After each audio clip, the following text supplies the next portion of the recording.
उपनिषदें कितनी हैं, उपनिषदें क्या है, उन्हें हमें कहना पड़ता है कि उपनिषद क्या है और उपनिषद कैसी हैं। तो उपनिषदें जो हैं वे उपनिषदें, आवाज आ रही है मेरी? जी आवाज आ रही है शर्मा जी, आवाज आ रही है। जी जी जी ठीक, मुझे ऐसा लगा मेरी आवाज नहीं। ना ना, जहाँ दिक्कत होगी मैं तुरंत आपको आवाज दे दूंगा। जी हाँ।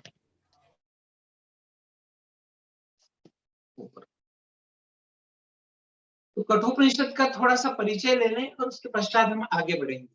कुछ लोग कहते हैं कि 200 उपनिषदें हैं, कुछ लोग कहते हैं कि 108 उपनिषदें हैं, कुछ लोग मानते हैं कि 51 उपनिषदें हैं, कुछ लोग मानते हैं 12 उपनिषदें हैं, कुछ लोग मानते हैं 11 उपनिषदें हैं और कुछ लोग ऐसा मानते हैं कि 10 मुख्य उपनिषदें हैं। हम एक सामान्य रूप से ऐसा मान करके चलते हैं कि 11 उपनिषदें मुख्य उपनिषदों में गिनी जाती हैं।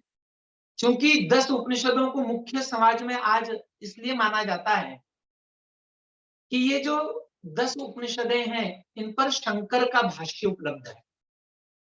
ईश, केन, प्रश्न, मुंडक, मांडुक्य, बृहदारण्यक, छांदोग्य और श्वेताश्वतर, और इसमें बीच में एक कठोपनिषद आती है। कठोपनिषद का नाम लेते से ही हमें कृष्ण यजुर्वेद की याद आती है। अब मैं चूंकि यजुर्वेद की व्याख्याओं पर, वेद की व्याख्याओं पर नहीं जाना चाहूंगा, तो इसे इतना ही समझ लें कि यजुर्वेद की 2 शाखाएं अधिक प्रचलित हैं इस समय। वैसे 3 हैं पर 2 अधिक प्रचलित हैं।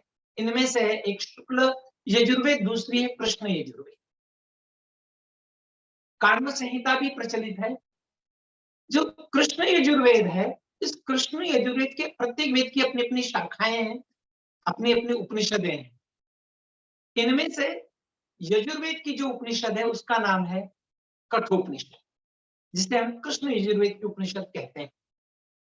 शाखा का तात्पर्य एक समुदाय। प्राचीन काल में अलग अलग ऋषि होते थे, उनकी अलग अलग संस्थाएं होती थी, वहां पर बैठ के अध्ययन करते थे। जिस ऋषि ने जिस विद्या को सिखा दिया, पढ़ा दिया, वह विद्या उस नाम से जानी जाती थी। और ठीक इसी प्रकार कठ महर्षि के द्वारा रची गई, बताई गई, उपदेश दी गई जो विद्या है वह कठोपनिषद में विद्यमान। जब हम उपनिषद की बात करते हैं तो यहाँ पर सीधे शब्द, साधे शब्दों में यदि मैं व्याख्या करना चाहूं तो उप प्लस नी प्लस सद, उपनिषद, और उसी को आगे उपनिषद हो गया है। सद्री विशरण गत्यव साधनेशु धातु है संस्कृत की, इस धातु से उपनिषद शब्द सिद्ध हुआ है। यदि और उसे हम सादी भाषा में कहना चाहें तो उप कहेंगे समीप, नी कहेंगे निश्चय पूर्वक, सद कहेंगे ले जाने वाली। जो निश्चय से अपने आप के समीप ले जाती हैं हमें, स्वयं के समीप ले जाती हैं हमें, उन्हें हम उपनिषद कहते हैं। तो यह उपनिषद है। कठोपनिषद नाम से भी इसके यदि देखा जाए तो कठ कहते हैं कठोर को, कठ कहते हैं तपस्या को। जिन्होंने कठोर तपस्या की है और इस कठोर तपस्या से युक्त होकर के जिस उपनिषद का प्रणयन किया है, उपदेश किया है, ऐसे महर्षि कठ है। ब्रह्म विद्या है, आत्मविद्या है और अध्यात्म विद्या है। तीनों विद्या से कुछ लोग मृत्यु उपनिषद भी कहते हैं, क्योंकि मृत्यु तत्व इसके अंदर समझाया गया है। कुल 119 मंत्र हैं इसके अंदर, जिन्हें मंत्र कहते हैं, श्लोक कहते हैं। क्योंकि ऋषियों ने लिखा है इसलिए मंत्र भी कह देते हैं। 119 मंत्रों में 2 अध्याय हैं और 6 वल्लियां हैं। देखिए कितनी गजब की बात है। इस उपनिषद में जो विभाग है उनका नाम वल्लियां रखा गया। वल्ली संस्कृत में कहते हैं वेल अर्थात लता। जैसे लता कहीं पर यदि छा जाए तो उसके नीचे बैठने वालों को धूप नहीं लगती, लता छा जाए तो उसके नीचे विश्राम करने की इच्छा होती, लता छा जाए तो उसकी सुगंधी में भंवरे भी बैठ जाते हैं, पशु पक्षी भी बैठ जाते हैं। ठीक इसी प्रकार से जो हमें आध्यात्मिक, आदि भौतिक आधिदैविक दुखों से दूर कर दे, ऐसी लता, ऐसी वेली, ऐसी वेल और ऐसी बल्ली, जिनका कि नाम इस कठोपनिषद में ऋषि ने दिया है। तो आइए ऐसी बल्लियों की हम चर्चा करेंगे। 3 अध्याय हैं, 2 अध्याय हैं, 3-3 बल्लियां हैं, 119 मंत्र हैं। तो आइए इसका प्रारंभ कैसे होता है, कहां से होता है, थोड़ा उसको भी देखते हैं। हमारे यहाँ पर मंगलाचरण की बड़ी प्रथा है, और वैसे तो प्रत्येक उपनिषद का अपना मंगलाचरण है, और वो मंगलाचरण एक ही है जो अधिकतर आता है। ओम सहनावतु सहनौ भुनक्तु सह वीर्यं करवावहै। चूंकि इस मंत्र के अर्थ में मैं नहीं जाना चाहूंगा, केवल सह का अर्थ बता करके हम आगे बढ़ेंगे। सह शब्द किस अर्थ में आता है? सह साथ के अर्थ में आता है, गुरु और शिष्य के अर्थ में आता है, पति और पत्नी के अर्थ में आता है, राजा और प्रजा के अर्थ में आता है, पिता और पुत्र के अर्थ में आता है, और यदि मैं कहना चाहूं तो सह पड़ोसी के अर्थ में आता है, सह साथ में रहने वाले के अर्थ में आता है, और अंत में यदि इसकी व्याख्या की जाए तो वसुधैव कुटुंबकम के अर्थ में सह शब्द आता है। और इसीलिए ये सह की बड़ी विशिष्ट व्याख्या है। सह कहते हैं सब, साथ। इसलिए हम सर्वे भवन्तु सुखिनः, सर्वे सन्तु निरामया की याद करते हैं, उसका पाठ करते हैं।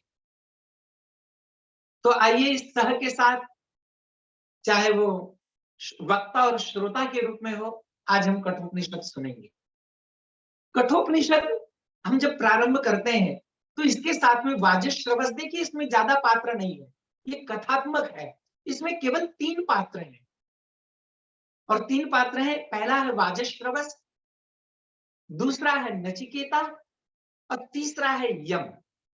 ये 3 पात्रों में देखिए कोई स्त्री पात्र नहीं है इसमें। कितना सुंदर अभिनय है, कितना सुंदर नाटक है, पर ये वास्तविक नाटक है। लोग नाटक की व्याख्या करते हैं, मैं तो सादी भाषा में उसकी व्याख्या करता हूं, न अटक, जो देखा जाए पर उसमें अटका न जाए।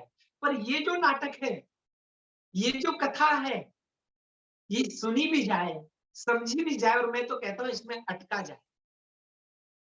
इस कथा में, इस कथा को सुनकर के इस कथा के अनुसार व्यवहार किया जाए, तो निश्चित रूप से यह कथा सफल होगी।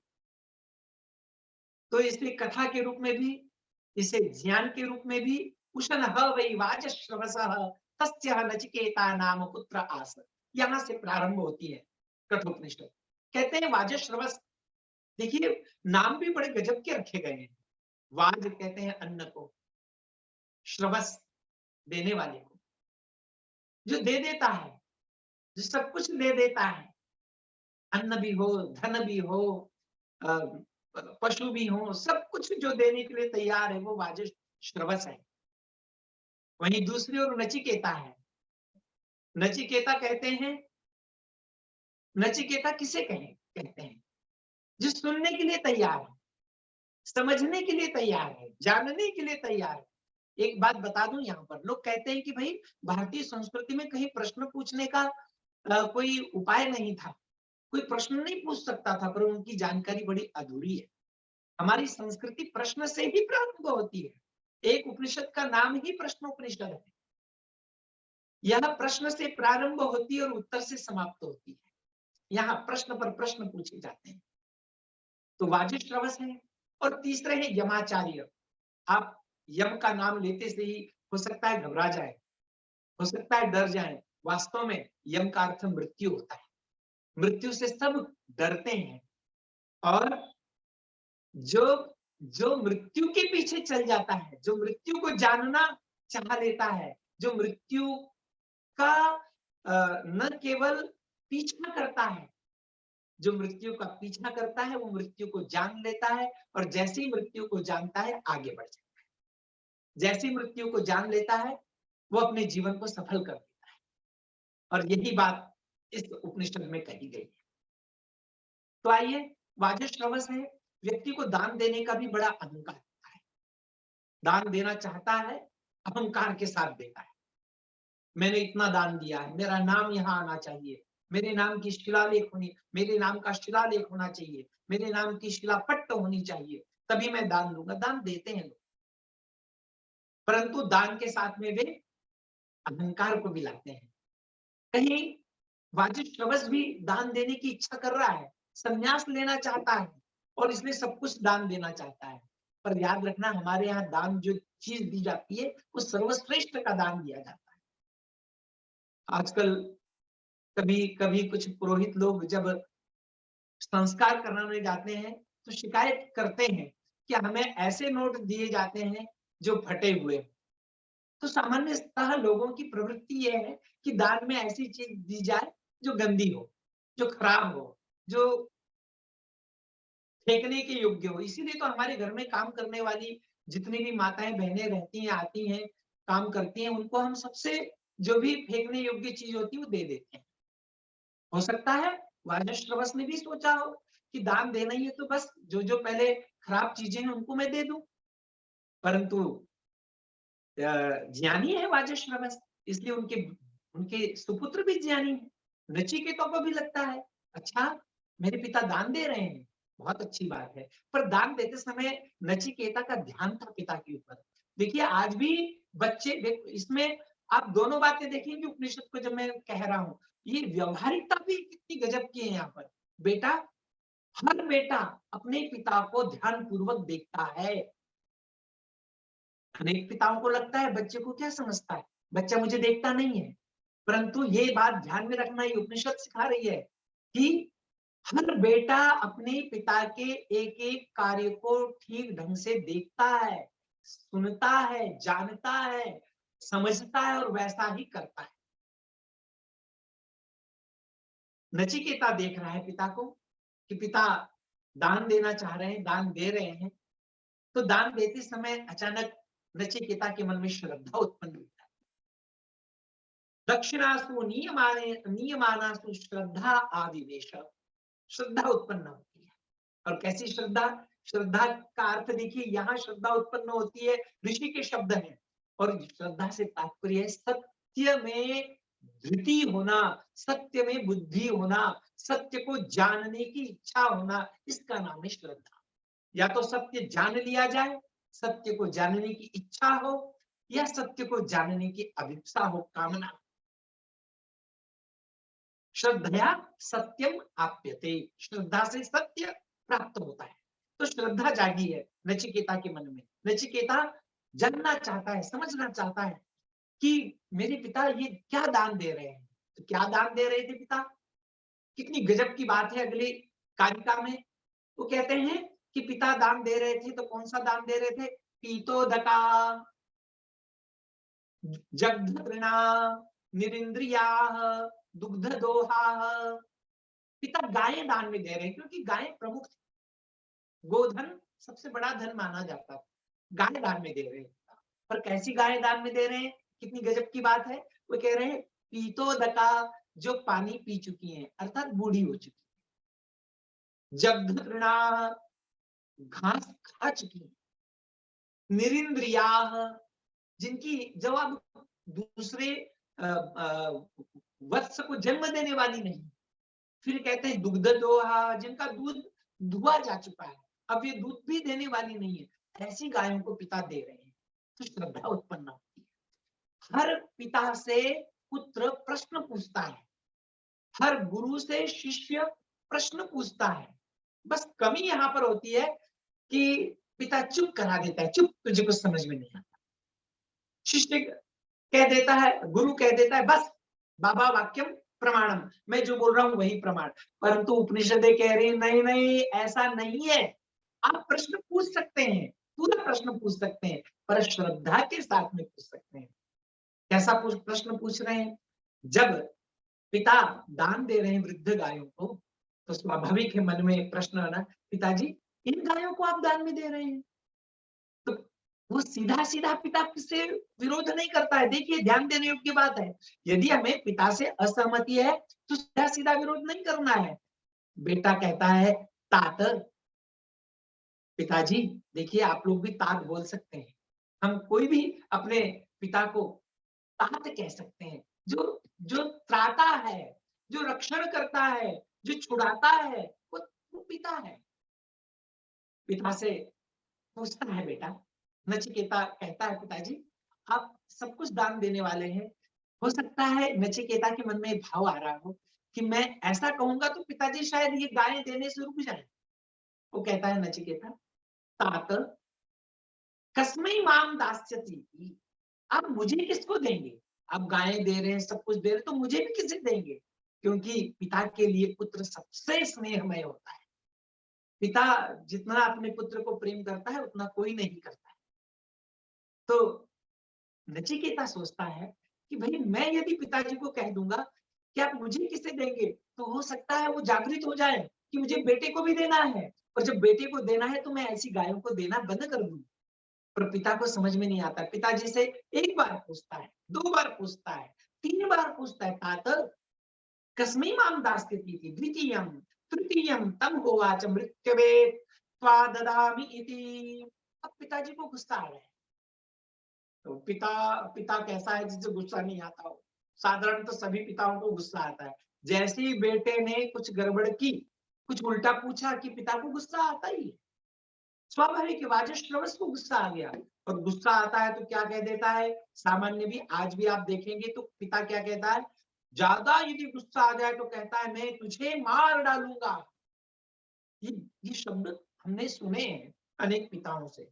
पर ये पिता अलग ढंग से बात कह रहे हैं। ये कह रहे हैं मृत्यवे त्वा ददामि इति, तुझे मैं मृत्यु को दे दूंगा। तात्पर्य वही है, भाव अलग है, भाषा अलग है। मृत्यवे त्वा ददामि, कहते हैं तुझे मैं मृत्यु को दूंगा। अब बेटा है, पहले जैसे बेटा होता, आज के जैसा बेटा होता, और पहले के बेटे में कितना अंतर है। आज का बेटा होता तो जाओ मैं आपको दे दूंगा मृत्यु को, आप मुझे क्या देंगे? हम सुनते हैं अनेक बेटे अपने पिताओं को पता नहीं क्या क्या कष्ट दे देते हैं। यहाँ पर गजब की बात है, बेटा सोचने लग जाता है, आत्मनिरीक्षण करने लग जाता है। देखिए आत्मनिरीक्षण की बात आती है, बेटा आत्मनिरीक्षण करते हुए मन में सोचता है बहुनामेमि प्रथमः बहुनामेमि मध्यमः। अरे मैं तो बहुत से बच्चों में प्रथम हूँ, बहुत अच्छा हूँ, और बहुत से बच्चों में मैं मध्यम भी हूँ। मैं निकृष्ट तो बिल्कुल भी नहीं हूँ। तीन ही प्रकार के बच्चे होते हैं, या तो उत्तम होते हैं, या मध्यम होते हैं, या निकृष्ट होते हैं। बेटे ने सोचा मैं तो निकृष्ट नहीं हूँ, मैं मध्यम हो सकता हूँ कहीं कहीं, मैं उत्तम भी हो सकता हूँ बहुत जगह। फिर ऐसा मेरे से मृत्यु का क्या काम है जो मुझे मेरे पिताजी मृत्यु को देना चाहते हैं? सोचता है, विचार करता है, और जैसे ही विचार किया तो इधर पिताजी के मन में विचार शुरू हो जाते हैं। पिताजी सोचने लग जाते हैं, अरे अरे मैंने बेटे को क्या कह दिया? मैंने तो उससे कहा मृत्युवे त्वा ददामि, तुझे मृत्यु को दे दूंगा। इधर पिताजी सोचने लग जाते हैं कि नहीं नहीं मेरे शब्द में वापस लेता हूँ। कभी भी पिता बच्चों पर गुस्सा करता है और तुरंत टॉफी देने का प्रयत्न करता है। अरे चल चल कोई बात नहीं, चल खा ले, चल पी ले, थोड़ा सा हाथ फेरता है। परंतु इतने में इधर इसके अंदर अलग भाव जागृत हो जाते हैं नचिकेता के, मृत्युवे त्वा ददामि, जरूर मृत्यु से कुछ न कुछ मेरा लाभ होने वाला होगा, तभी मुझे पिताजी ने कहा है मृत्युवे त्वा ददामि इति।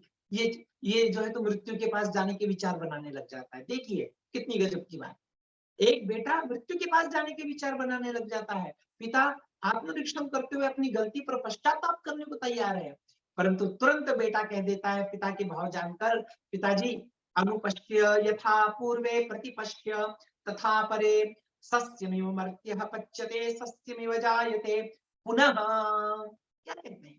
तो कहते हैं पिताजी आप चिंता मत कीजिए, आपने कहा है मृत्युवे त्वा ददामि, मैं मृत्यु के पास जाने के लिए तैयार हूँ। मैं मृत्यु के पास जाने के लिए अभी तैयार हूँ, आप मुझे मृत्यु के पास भेज दीजिए। और देखिए एक बार वाक्य निकला है, वाक्य पीछे नहीं लेते हैं। आपने मुझे कह दिया अनुपश्य यथा पूर्वे प्रतिपश्य तथा परे। आप अपने पूर्वजों की तरफ देखिए, पूर्वज जैसे एक बार जो कह देते थे वैसे अपने जीवन को चलाते थे, वैसे अपने जीवन को जानते थे, मानते थे, जैसा बोलते थे वैसा करते थे। आपने भी जैसा कह दिया है वैसा कीजिए, अब मत पीछे मुड़िए, अब मत पीछे देखिए, अब मैं जाने के लिए तैयार हूँ। देखिए पिता का एक वाक्य है और पुत्र ने एक वाक्य मन में धारण कर लिया है, और मन में धारण करके जाने के लिए तैयार। ठीक ऐसे ही रामायण में हुआ था। रामायण में क्या हुआ था? दशरथ बार बार कह रहे थे अब मत जा, मुझे जबरदस्ती कहा गया है तुझे वनवास भेजने के लिए, परंतु राम ने कहा नहीं पिताजी, आपके मुख से वचन निकला है, और निकल जाते हैं वन के लिए बिना कोई मन में वैर भाव लिए हुए। ये सीखना है। आज के बच्चे ये बात नहीं सीखते हैं। वो बिना किसी विचार के वो सोचता है नहीं, पिता ने कहा है तो मृत्यु के पास मेरा जरूर कुछ न कुछ कार्य होगा, मृत्यु के पास जाने के लिए तैयार है। और चल दिया बेटा मृत्यु के पास। है कोई आज का बेटा होता तो 4 दिन जो है अपने पिता से बात नहीं करता, परंतु नचिकेता बेटा है, मृत्यु के पास जाने के लिए तैयार है, चल देता है मृत्यु के पास। और मृत्यु के पास जाते से ही क्या होता है? बड़ी गजब की स्थिति। जैसे ही वो मृत्यु के पास जाता है, वैश्वानरः प्रविशति अतिथिर्ब्राह्मणो गृहान् तस्यैतां शांतिं कुर्वन्ति हर वैवस्वतोदकम्। कितनी गजब की बात है। अब देखिए, जैसे ही मृत्यु का पीछा करना हम प्रारंभ कर देते हैं, मृत्यु भागना शुरू कर देती है।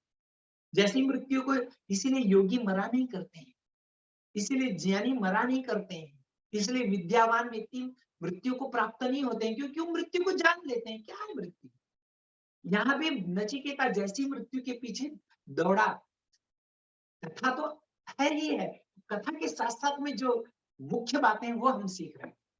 दौड़ा ना, वहां पर क्या देखता है कि मृत्यु ही नहीं, मृत्यु कहीं और गया हुआ है।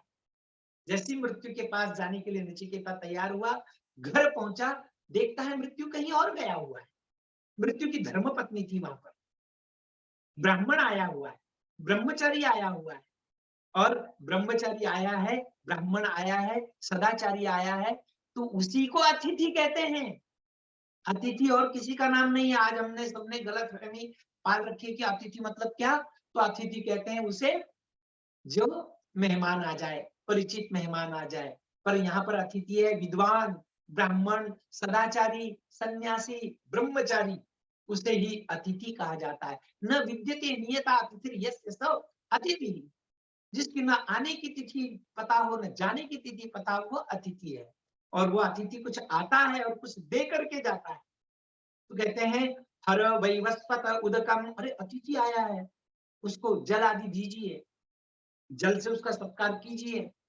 और वो वैश्वानर अग्नि है, और इसलिए यहाँ पर अतिथि का सत्कार होता है। अब जैसे अतिथि का सत्कार करने को तैयार होती है मृत्यु की धर्मपत्नी, वैसे ही क्या देखता है? ये कहता है नहीं नहीं, मुझे नहीं चाहिए, मुझे मेरे पिता ने मृत्यु के पास भेजा है, और जब तक मुझे मृत्यु नहीं मिलेगा, जब तक मुझे मृत्यु आचार्य यमाचार्य नहीं मिलेंगे, तब तक मैं आपका अन्न जल ग्रहण नहीं करूंगा, क्योंकि मुझे पिताजी ने भेजा है, और पिताजी ने जिनसे मिलने के लिए भेजा है मैं उनसे ही मिलूंगा। अब थोड़ी सी अतिथि सेवा के विषय में भी बड़ी अच्छी चर्चा होती है। देखिए, उपनिषदें व्यवहारिक ज्ञान भी देती हैं। वहां पर ऋषि कहते हैं, कठ ऋषि कहते हैं कि भाई जो अतिथि आता है और उस अतिथि की सेवा नहीं हुई, उस अतिथि को अन्न आदि से सत्कार नहीं किया, तो वो सारा का सारा पुण्य लेकर के चले जाता है। इष्टा पूर्ते पुत्र पशुंश्च सर्वान्, कहा भी गया है अतिथिर यस्य भग्नाशः गृहात् प्रतिनिवर्तते स तस्मै दुष्कृतम दत्वा पुण्यमादाय गच्छति। अतिथि को यदि उसका सत्कार ढंग से नहीं किया तो सारी पुण्य ले जाता है।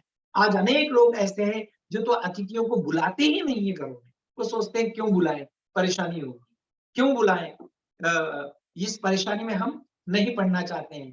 परंतु याद रखिए, अतिथिर यस्य भग्नाशः, अतिथियों को बुलाना भी चाहिए, खिलाना भी चाहिए, सम्मान भी करना चाहिए, और उसके साथ साथ में उससे ज्ञान का ग्रहण भी करना चाहिए। हम अतिथियों को बुलाते भी हैं, कई लोग बुलाते हैं भोजन करो और निकल जाओ। अरे भाई, उनसे कुछ लेंगे नहीं तो फिर क्या अर्थ रहेगा? तो ज्ञान का ग्रहण भी करना चाहिए। उन्होंने कहा ये ब्राह्मण तो बड़ा गजब का है, यह बटू तो बड़ा गजब का है, यह कुछ भी ग्रहण नहीं करने को तैयार है। इतने में ऋषि आते हैं, 3 दिन हो चुके हैं, ऋषि आते हैं, और ऋषि आकर के भी पश्चाताप करते हैं। यमाचार्य कहते हैं भाई तुझे कुछ ना कुछ लेना पड़ेगा, और तू 3 दिन मेरे घर में उपवास से रहा है, तू 3 दिन मेरे घर में कुछ नहीं बिना खाए रहा है, इसलिए मैं तुझे 3 वर देने के लिए तैयार। देखिए कितनी बड़ी बात। तिस्रो रात्रि यदवासी गृहे में अनश्नन् ब्रह्मन्न तिथिर्नमस्वः नमस्यः नमस्तेस्तु ब्रह्मन् स्वस्ति मेस्तु तस्मात् प्रति 3 वरान वृणीष्व। बड़ी गजब की बात। कहते हैं अरे तू मेरे घर में आया, 3 दिन तक उपवास पर रहा, तू अतिथि है और मैं नहीं चाहता हूं कि मुझे अतिथि का कोई भी दोष प्राप्त हो। मैं नहीं चाहता हूं कि मेरी इष्ट आपूर्ति और सब कुछ पशु इत्यादि सब कुछ चले जाए। नहीं नहीं, मैं ऐसा पाप नहीं करना चाहता हूं। इसलिए जो 3 दिन जो उपवास पर रहे हो, तो सबसे पहले नमस्ते अस्तु।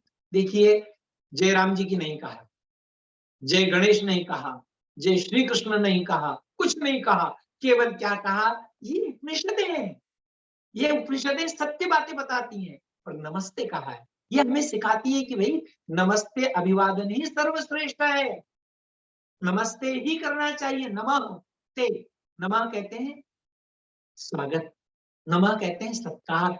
नमः के अनेक अर्थ है, सामान्य अर्थ सत्कार, ते आपका, आपका सत्कार, नमस्ते। कितना सुंदर शब्द प्रयोग किया है।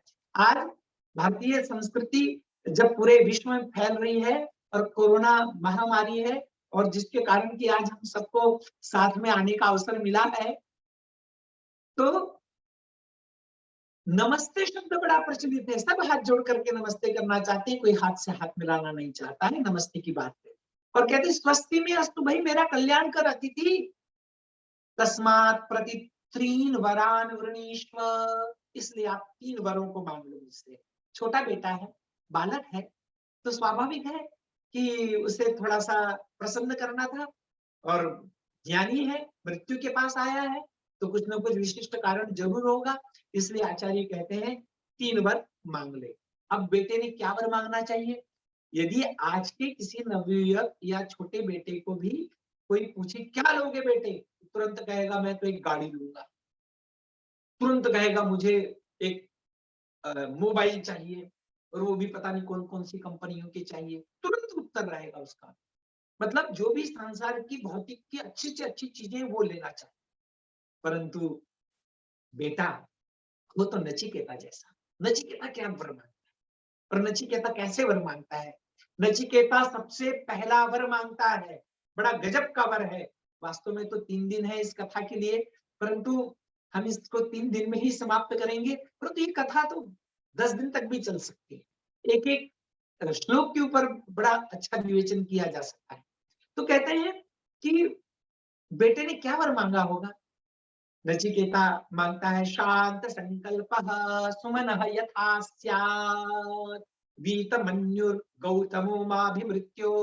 अरे मृत्यो, अरे यमाचार्य, आपसे छूटू जब आपसे के पास से जाऊं, तो सबसे पहला मुझे केवल एक वर दो, और वह वर क्या है? कि मेरे पिता मुझसे प्रसन्न हो जाए। शांत संकल्प सुमनः, यहाँ पर कितनी गजब की बात कही है, सुमनः, मेरे प्रति जो उनमें थोड़ा सा क्रोध आ गया था, मैंने 3 बार उनसे कुछ बात पूछ ली थी, 3 बार उनको कुछ बात कह दी थी, उससे उन्हें क्रोध आ गया था। और हे ऋषि, बस आप मेरे पर इतनी कृपा कीजिए कि मेरे पिता का क्रोध शांत हो जाए।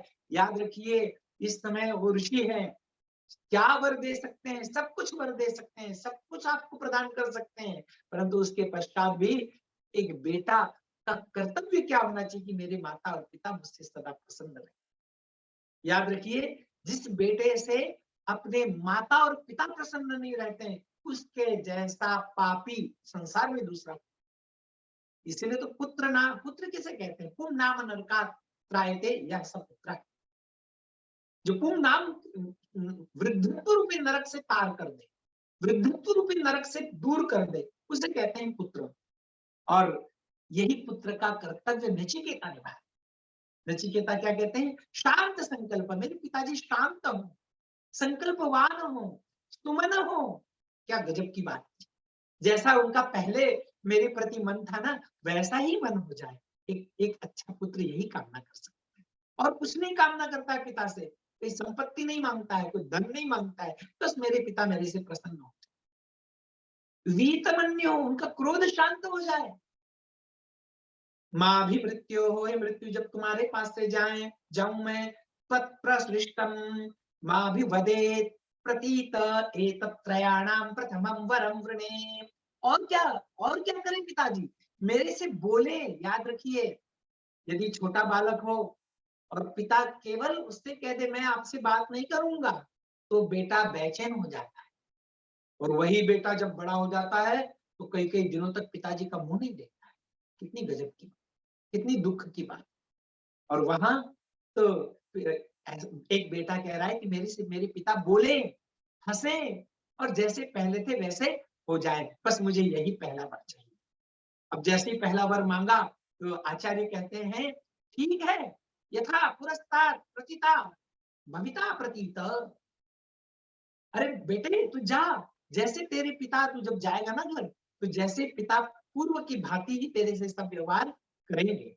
जैसे पहले तुझे प्रेम करते थे, जैसे पहले तुझे स्नेह करते थे, वैसा ही स्नेह देंगे, वैसा ही प्रेम करेंगे, तू चिंता मत करे। सुखम रात्रि शयिता वीतमन्युः, क्योंकि इसे लग रहा था कि हो सकता है पिता नाराज है, मैं मृत्यु के पास आया हूँ, हो सकता है उन्हें नींद नहीं आ रही हो। देखिए, कोई बेटा सोचता है क्या? अगर सोचने लग जाए तो वो बेटा है, वास्तव में बेटा है। यहाँ पर बेटा सोच रहा है कि मेरे पिता को कहीं ऐसा तो नहीं है कि उन्हें नींद नहीं आ रही हो, कहीं ऐसा तो नहीं कि वो दुखी हो, कहीं ऐसा तो नहीं कि वो करवटें बदल रहे हो। इसलिए ऋषि भी कहते हैं बेटा तू जब जाएगा ना, वो सुख और शांति की नींद से सोते हुए मिले। और त्वाम ददृश्यवान मृत्यु मुखात् प्रमुक्तम, और जैसे ही तुझे जानेंगे कि तू मृत्यु के मुख से बच गया है तो बड़े प्रसन्न होंगे, तू चिंता मत कर, जा। फिर आती है बात दूसरे वर की, चल बेटे दूसरा वर मांग ले। अब दूसरा वर तो और भी गजब का है।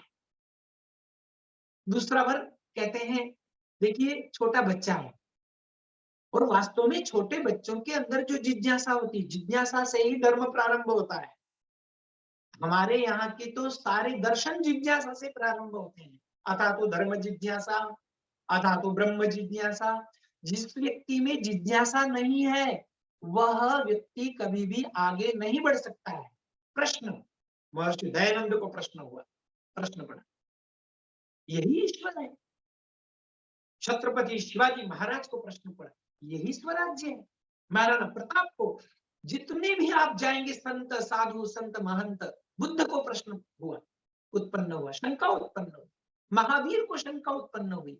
और जिसे जिसे शंका उत्पन्न होती है वह ज्ञानी बन जाता है, वह महात्मा बन जाता है, वह विद्वान बन जाता है। वो आजकल के धर्मों की आजकल के धर्मों के विषय में भी हम यदि कहें तो यहाँ भी वही बात है, जिसके मन में शंका हो जाए तो वह सत्य सनातन वैदिक धर्म का अनुयायी बन जाता है। और जिसके मन में शंका नहीं आएगी, प्रश्न नहीं आएंगे, वो उसी सड़े गले समाज में रहता है। दूसरा प्रश्न मांगते हुए हमारे नचिकेता जी कहते हैं, नचिकेता क्या मांगता है? दूसरा प्रश्न कहता है, स्वर्गे लोके न भयम न किंचनास्ति। गुरुवर, मैंने सुना है एक स्वर्ग नाम का लोक है जहां कोई भी भय नहीं है, न तत्र त्वं न जरया बिभेति। अरे गुरुवर्य, जहां आप भी नहीं होते हैं, अर्थात मृत्यु भी नहीं होती है, न तत्र त्वं न जरया बिभेति, वहां बुढ़ापा भी नहीं आता है, ऐसा मैंने सुना है। और क्या है, उभे तीर्थवा अशनया पिपासे, कहते हैं वहां न तो भूख लगती है न प्यास लगती है।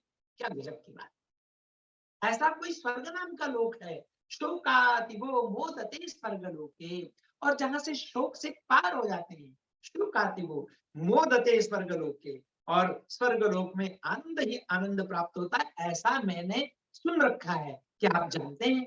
क्या मुझे बता सकते हैं? देखिए छोटा बच्चा है, घर में जैसी चर्चाएं चलेंगी ना, याद रखना, आप लोग मुझसे कई बार पूछते हैं कि भैया हम इतना अच्छा रहते हैं, यज्ञ भी करते हैं, बाकी भी कार्य करते हैं, तब भी हमारे बेटे हमारे नहीं सुनते हैं। तो केवल कर्म कांड करने से कार्य नहीं चलेगा, वही चर्चाएं होनी चाहिए घर में। कभी धर्म की चर्चाएं करें, कभी अध्यात्म की चर्चाएं करें, कभी ईश्वर की चर्चा करें, कभी वेद की चर्चा करें, कभी उपनिषद की चर्चा करें। और जब आप चर्चाएं करेंगे अपने घर में, तो निश्चित रूप से आपके बालक भी, जैसे हम कहते हैं कि हमारे यहाँ पर विद्वान लोग जब चर्चाएं करते थे, मंडन मिश्र का जो संवाद है, कहते हैं कि उस समय जो तोते थे वे भी संस्कृत बोलते थे, वे भी संस्कृत उच्चारण करते थे भारतीय और मंडन मिश्र की चर्चा को सुन करके।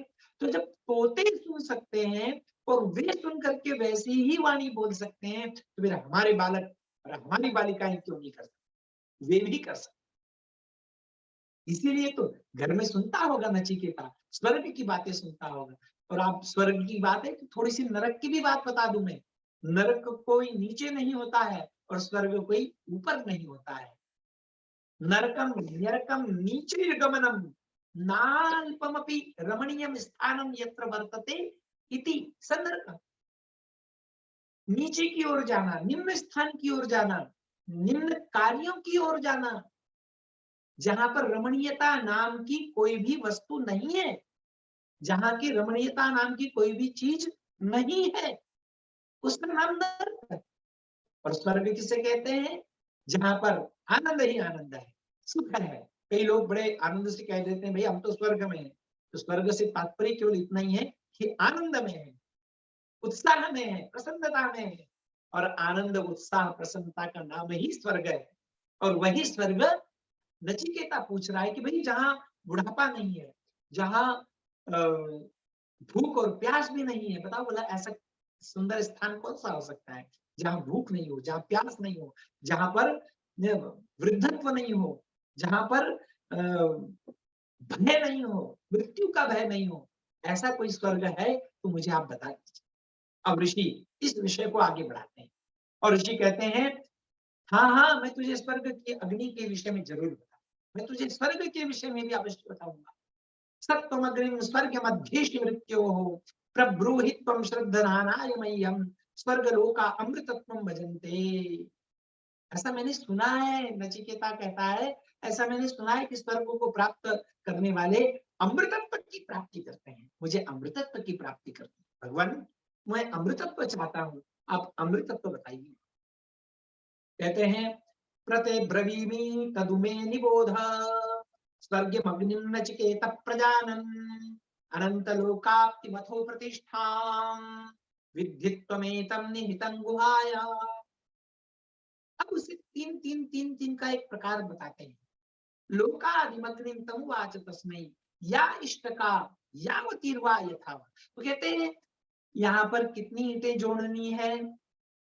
देखिए तीन तीन की बात आती है, यज्ञ, अध्ययन और तप, माता पिता और आचार्य, ऋग्वेद, यजुर्वेद और साम। तीन तीन की बातें आती हैं कि कहते हैं तीन को जिसने जान लिया, तीन को जिसने समझ लिया, तीन इस भौतिक यज्ञ को जिसने समझ लिया, वही वास्तव में आध्यात्मिक स्वर्ग की प्राप्ति कर सकता है, वही वास्तव में आध्यात्मिक स्वर्ग को प्राप्त कर सकता है। तमब्रवीत प्रियमाणो महात्मा वरम तवे आद्य ददामि भूयः।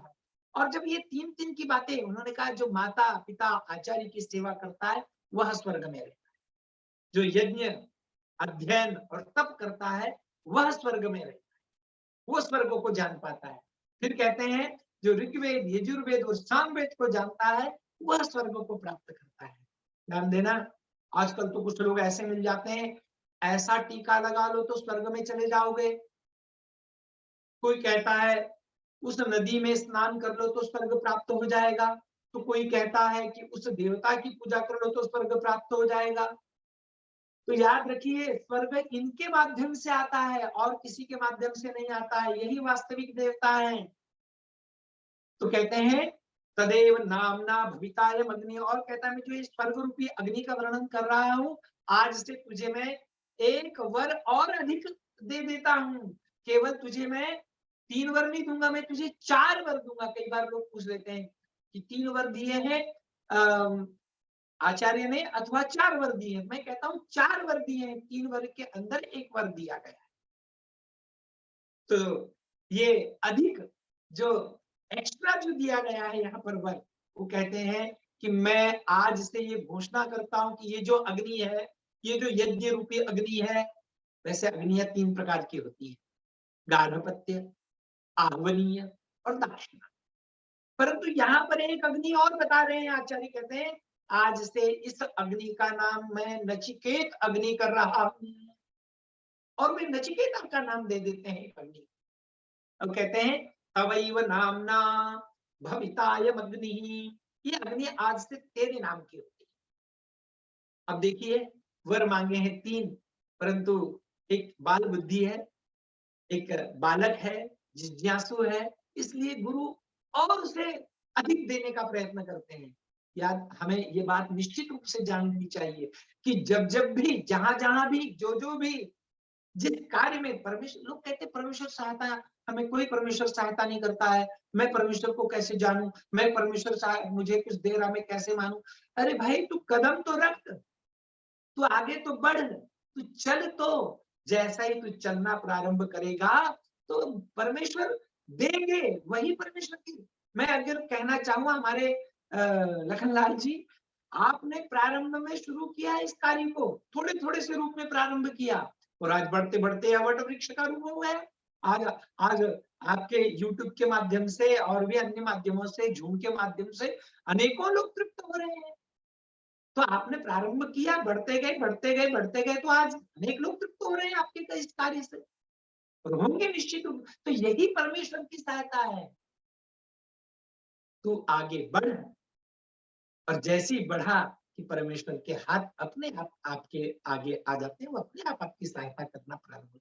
परमेश्वर आलसियों की कोई सहायता नहीं करता है। ओम क्रतो स्मर, जो जो इसीलिए तो न कर्म लिप्यते नरे, कर्म में जो लिप्त नहीं है कोई नर थोड़ी है।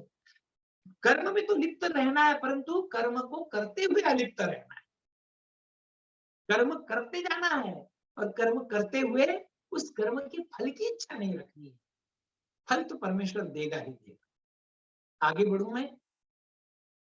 इसी प्रकार से त्रिनाचिकेत के कर्म तरत जन्म मृत्यु, कहते हैं जो 3 प्रकार के कर्म करता है वही इस मृत्यु को पार कर लेता है, इस मृत्यु से पार हो जाता है। वेद, स्मृति, शिष्ट पुरुषों का संग, प्रत्यक्ष, अनुमान, आगम, यज्ञ, अध्ययन, दान, ऐसे जो भी जितने भी 3 किए, इसलिए हम यज्ञ में 3 संविधाएं प्रयोग करते हैं, यही संविधाएं, और ये तीनों संविधाओं के माध्यम से यही प्रार्थनाएं की जाती है। यहाँ पर कहा ये जो ये 3 वाले कर्मों को करता है वही स्वर्ग को प्राप्त करता है। तो हम भी स्वर्ग को तब प्राप्त कर सकते हैं। याद रखिए, नचिकेता नहीं पूछ रहा है, ये सोच लीजिए ये हमें ही पूछ रहे हैं। ये इसका, कई लोग पूछ लेते हैं भाई उपनिषदें हैं, होंगी बहुत बड़ी है, होंगी बड़ी, बहुत ज्ञान है, होगा बड़ा, तो इससे हमारा क्या संबंध है।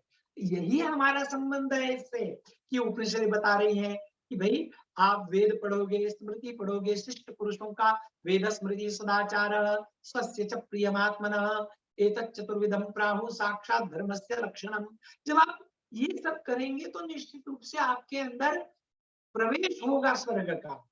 स्वर्ग के पास आप पहुंचेंगे नहीं, स्वर्ग को पा जाएंगे, वो प्रवेश कर लेगा हमारे अंदर। इस प्रकार से इन 2 वरों को मांगते हुए फिर आगे कहता है कि शोकातिगो मोदते स्वर्गलोके, जो ये 3 कार्यों को करेगा वह शोकातिग, वह शोक से रहित हो जाएगा, दुख से रहित हो जाएगा, और मोदते स्वर्गलोके, स्वर्गलोक में आनंद ही आनंद प्राप्त करेगा।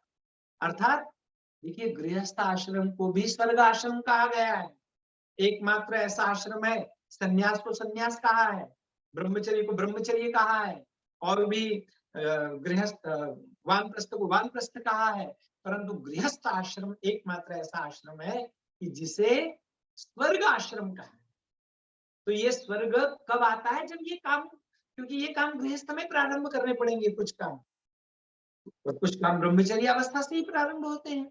तो ये जब हम करेंगे तो स्वर्ग को उतारना है, स्वर्ग को लाना है, तो इस प्रकार से स्वर्ग आएगा। फिर कहते हैं भाई अब मैंने तुझे 2 वर बता दिए, तो तीसरा वर ना। अब मैं तीसरे वर के बारे में केवल बताऊंगा क्योंकि समय मेरे पास केवल अब 5 मिनट है, मैं देख रहा हूं घड़ी में। तो मैं केवल आपको तीसरे वर्ष से परिचित करा के फिर हम आगे बढ़ेंगे, फिर हम उस अपूर्ण विषय को कल ग्रहण करेंगे। देखिए तीसरा विषय तो बड़ा गजब का है और बड़ा विचारणीय है, बड़ा बड़ा जिसे हम गहन कह सकते हैं, गहन विषय है। परंतु विचार आते हैं, हर बालक के मन में विचार आते हैं, मैं कौन हूँ, मैं कहां से आया हूँ, मुझे क्या करना है। हर एक के मन में विचार आते हैं और इन विचारों के पश्चात उन विचारों को यदि कोई खाद या पानी नहीं देता है तो विचार उत्पन्न होते हैं और वहीं पर विलीन हो जाते हैं। यहाँ भी विचार आया है और कैसा विचार आया है, नचिकेता के मन में विचार आया है। हम सबके मन में भी विचार आता है कभी कभी। नचिकेता क्या कहते हैं, गुरुदेव अब मुझे एक आखिरी वर है वो भी दे दीजिए।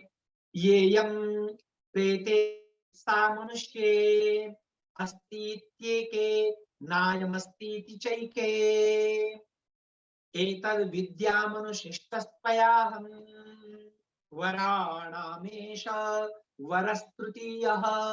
तीसरा वर भी मान लिया है और ये तीसरा वर ही इस उपनिषद का मुख्य विषय है। ये तीसरा वर ही पूरी उपनिषद में इसी का वर्णन है, इसी की व्याख्या है, इसी का महत्व बताया गया है और ये तीसरा वर ही सबसे अधिक महत्वपूर्ण है, आपके लिए भी, मेरे लिए भी और सबके लिए। क्या कहता है नचिकेता, कहते हैं मैंने बहुत बार ऐसा सुना है, ये या यम प्रेते, प्रेते प्रेत कहते हैं, देखिए भूत और प्रेत दो शब्द बड़े गजब के हैं।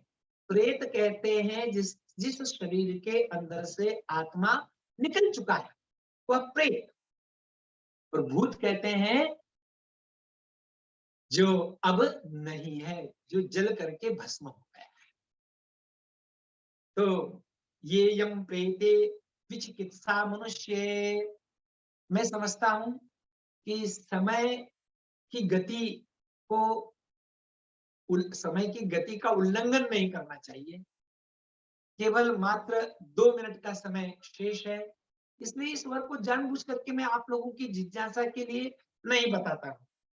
यहीं पर समाप्त करता हूं कि तीसरा वर्ग बड़ा गजब का पूछता है, ये हम प्रेते विचिकित्सा मनुष्य, इसलिए केवल एक पंक्ति मैंने आपको बता दी कि ये जो प्रेत के विषय में, मनुष्य जब चले जाता है उसके विषय में विचिकित्सा मनुष्य, गुरुजी गुरुदेव मैंने बहुत जगह ऐसा सुना है कि ये मनुष्य जब चला जाता है फिर क्या क्या होता है।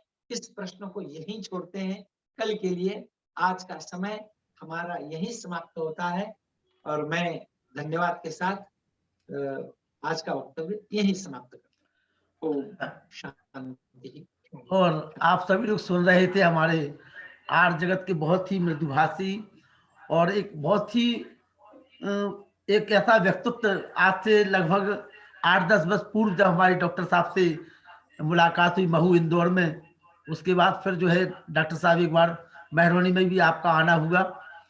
और जैसा कि मैंने आप सभी को परिचय दिया था कि आपके पिताजी आर्य जगत के स्वामी अमृतानंद सरस्वती जी बहुत ही विद्वान और बहुत ही मतलब सरल और मृदुभाषी, हमारा सौभाग्य रहा था गुरुकुल आम सेना के वार्षिकोत्सव में वहां पे कि आपके पिताजी का जो है बगल वाले रूम में रुके हुए थे, वहीं पर आपकी बुआ जी का जो है उन्होंने वानप्रस्थ से संन्यास आश्रम भी धारण कराया था। उसी परंपरा के संवाहक स्वामी अमृतानंद जी की, जो स्वामी जी ने आर्य जगत को अपनी सेवाएं दी है, उसी सेवा को हमारे डॉक्टर अखिलेश शर्मा जी और निश्चित रूप से यहाँ जितने लोग आज जुड़े हुए हैं आपको सुनकर के वो बहुत भाव हो रहा है। हमारे बीच में जो यहाँ आपको सुन रहे हैं हमारे पंडित बाबूलाल द्विवेदी जी, जो हमारे ललितपुर जनपद के पौराणिक विद्वान हैं। अखिल अभिलाष चंद जी कटियार जी, जो हमारे जो बैंक अधिकारी हैं, हमारे गंगा बचाओ मंच के प्रोफेसर के एल गोविंदाचार्य जब भी इलाहाबाद आते हैं तो सबसे पहले हमारे डॉक्टर प्रमोद कुमार शर्मा जी के आवास पर रुकते हैं, वो भी इस समय आपको सुन रहे हैं। हमारे चंद्रशेखर शर्मा जी जो अभी अभी जुड़े हुए तत्काल रूप से, हमारे डॉक्टर राजेंद्र कुमार जी खरे साहब जो हमारे ललितपुर के पौराणिक परंपरा के संवाहक हैं, लेकिन पिछले 4 महीने से हमारे कार्यक्रम से जुड़ करके जो डिग्री कॉलेज में प्रिंसिपल हैं बराबर में वो आपको सुन रहे हैं। चंद्रभान जी जो राजपाल पुरुष के शिक्षक है, जिन्होंने कई किताबें मध्य प्रदेश में लिखी हैं, चंद्रभान जी हमारे बीच में जुड़े हुए हैं। केवल चंद्रभान जी को मैं चाहता हूँ कि 2 शब्द चंद्रभान जी के हम सुन लें। चंद्रभान जी, जी पहली बार जीवन में आपने इस तरह की कथा वार्ता सुनी होगी जी। भाई साहब, मैंने